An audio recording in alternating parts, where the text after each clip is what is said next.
ومن الناس من يقول آمنا بالله وباليوم الآخر وما هم بمؤمنين يخادعون الله والذين آمنوا وما يخدعون إلا أنفسهم وما يشعرون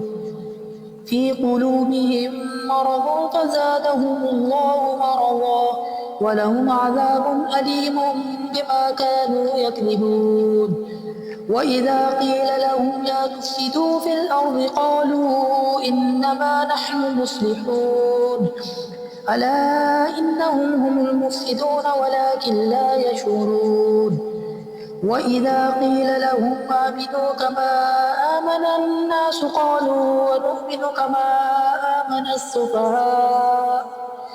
ألا إنهم هم السفهاء ولكن لا يعلمون وإذا لقوا الذين آمنوا قالوا آمنا وإذا خلوا إلى شياطينهم قالوا إنا معكم إنما نحن مستهزئون الله يستهزئ بهم ويمدهم في طغيانهم يعمهون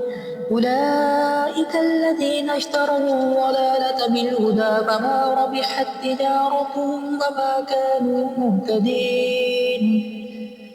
مثلهم كمثل الذي استوقد نارا فلما أضاءت ما حوله ذهب الله بنورهم وتركهم في ظلمات لا يبصرون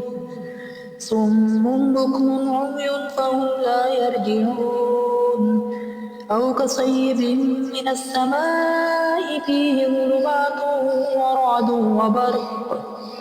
يجعلون أصابعهم في آذانهم من الصواعق حذر الموت والله محيط بالكافرين يكاد البرق يخطف أبصارهم كلما أضاء لهم مشوا فيه وإذا أظلم عليهم قاموا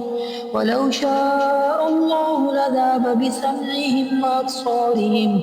إن الله على كل شيء قدير